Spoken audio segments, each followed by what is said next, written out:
How's it going, guys? My name is Stone, and welcome to these reviews, or welcome back if it's not your first time here. Hopefully, it isn't your first time here, but besides that, today I'm going to be reviewing a Can album, finally, I know, right? Might as well talk about one of their more accessible albums, being the 1973 release Future Days, the last one to feature Damo Suzuki on lead vocals. Now, this album really shows the band maturing as musicians in the studio with how they're able to blend their chaotic qualities with their ambient qualities into something much greater, something that creates a very distinct and otherworldly atmosphere. Their use of percolating rhythms and evocative keyboard layers reinforce this kind of atmosphere, with their attention to detail being very subtle yet requiring a fair amount of patience to sit through when it comes to, sitting through these long form jams. With that being said, it seems like it's almost effortless for them to conjure up such a hazy soundscape that may feel a bit bland at times, but is actually rather groundbreaking for the time the time that it was released. Like most fans, I believe that this is their most mellow and laid-back effort, making it their most accessible album out of their first five, alongside the Soundtracks album, in my opinion. And while I think of Future Days as a more polished and textured version of Tago Mago, it's still tough to decide which one I prefer more, since they both offer a different side to Can's music, both of which I really enjoy, and both possessing an atmosphere that is very distinct and has yet to be replicated, in my opinion. I feel like an album that comes close to it, that, like I said, reminds me a bit of Can or Future Days, is Anthem of the Sun by Grateful Dead, in the sense that they both have a very cohesive atmosphere that is very hazy and just very easy to get lost in. Side one opens with probably my favorite track on the album, the very strong and spacey title track Future Days, which sets the record up perfectly, in my opinion, by throwing the listener straight into the deep end with some very dissonant, unsettling noises before transitioning into its main groove, very slowly but very effectively. And while some people may find the build-up to be quite slow and dull, I personally find its pacing to be a very rewarding experience, with how many different layers of music and effects are hidden within the mix, leaving a lot for the listener to uncover through multiple listens. This can be said about all the tracks on Future Days, but I think it's more prominent on this track.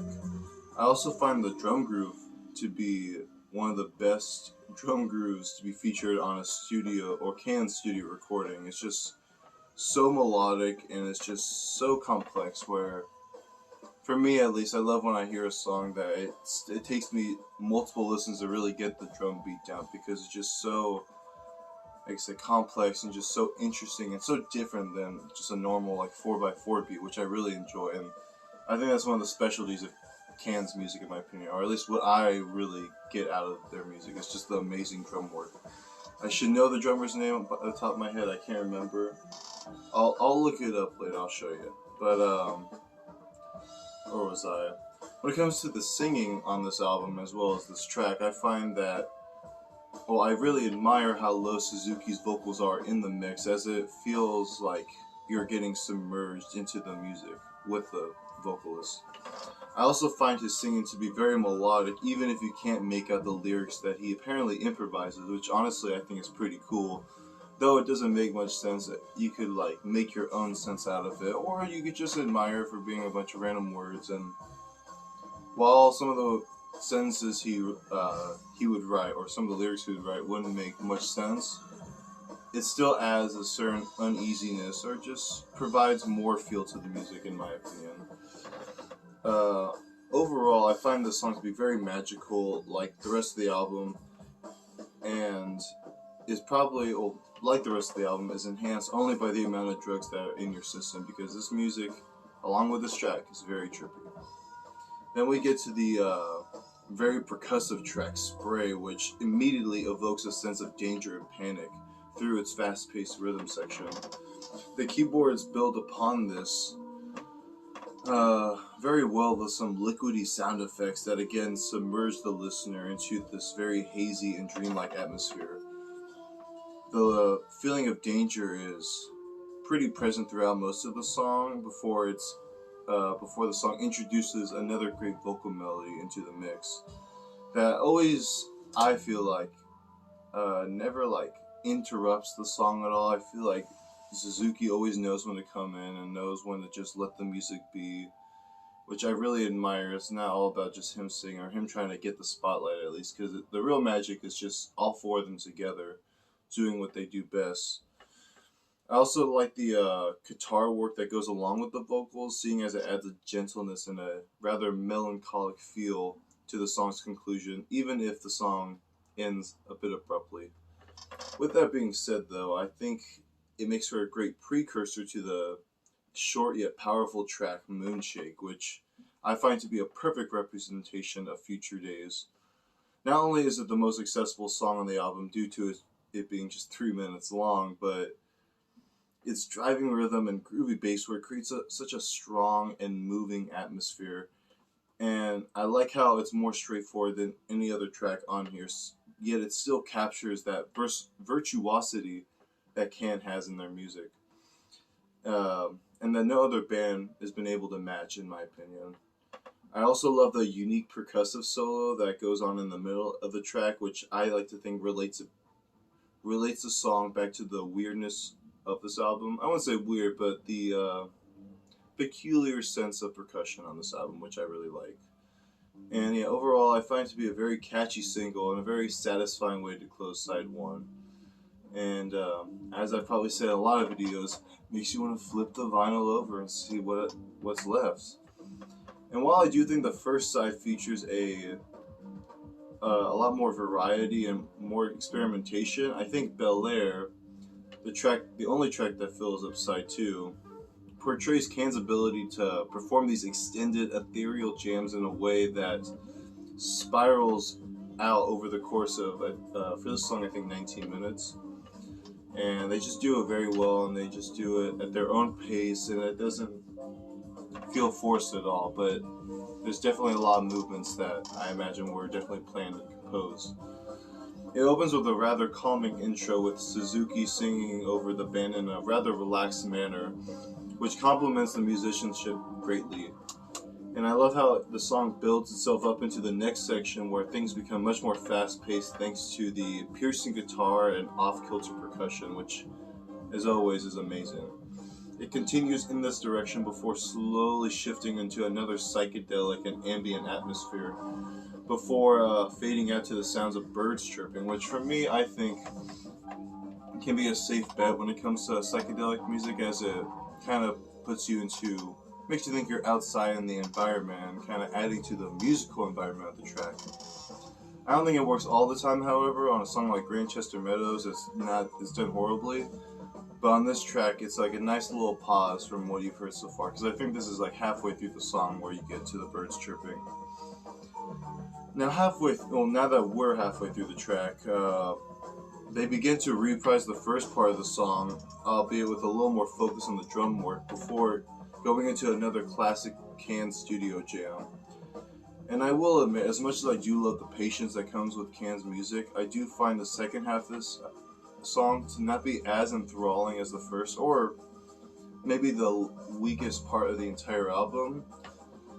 And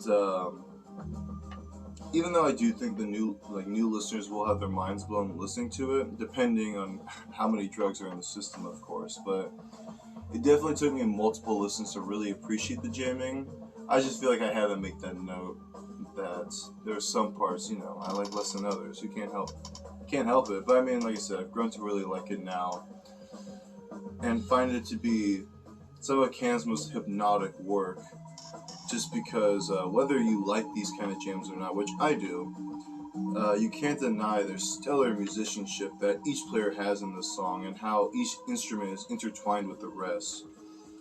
And yeah, like I said, these qualities make me consider the second half of this to be Can's most hypnotic work, as they just kind of go off in their jam and really, just create some crazy music. Like I said, the way they kind of like solo over each other and like blend their music into a very hazy soundscape really works.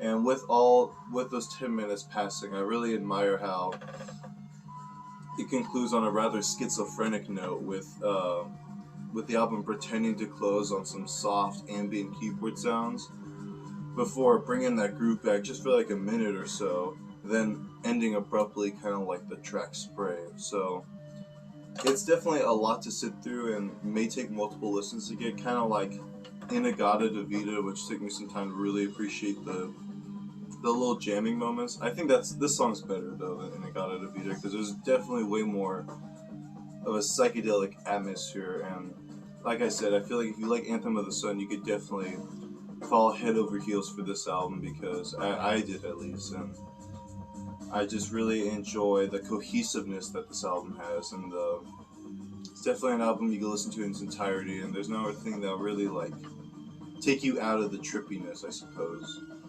So yeah, my favorite track on this album is Future Days, just because it, like I said, as much as I love Moonshake and Bel Air, I think Future Days just is like the appropriate length, and the transitions between each part is just so perfect and so, I guess I want to say swift, but just very easy, and it progresses in a very nice way. And it's tough to choose my favorite side, because as much as I love the first side, I also love the second side. I don't know. As much, like I said, even though Future Days is probably my favorite track, I might have to go with Bel Air, just because it's a very consistent, like I said, it's more consistent throughout, because it's only one long song. So even though I was like talking crap about it for a second, I mean, I can say that, can't deny my small complaints. Very tiny, very tiny. I'll show you the vinyl off real quick. I'll take the vinyl out for a second. But this is a repressing I got. It comes up with a nice little inner sleeve with a bunch of notes about the band and the history. I love the little collage they have right here, just showing off like other like solo projects and just other Can albums for sale. I really like how they all look too. They all look like they know what they're doing. I mean, they all look like they were taking drugs and all that, but I have no idea what the making of this album. I was gonna steal notes from this, but honestly, I couldn't, you know. But enough of that. Let me show off the vinyl. It's really nice. I don't think it matches the tone of the album, but it's still a very nice copy. And I feel like I'm really glad that they're deciding to release Can albums, or repressings, because I feel like I've never been able to find a Can album until lately, and I've been able to find all the 5 albums in like record stores, which they're a little pricey, but I know I'm going to try to save up money to get all 5 of them, because I definitely want to review more Can and just have them in my collection, because they're just such a unique band, and they just have a great sense of taste, musical taste. So yeah, I hope you guys enjoyed the review.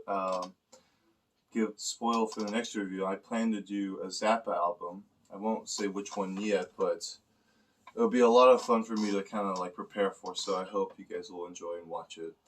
Until then, I'll see you next time. Hope you can subscribe and, check out my other videos if you have similar taste, So yeah, take care. I'll see you. Bye.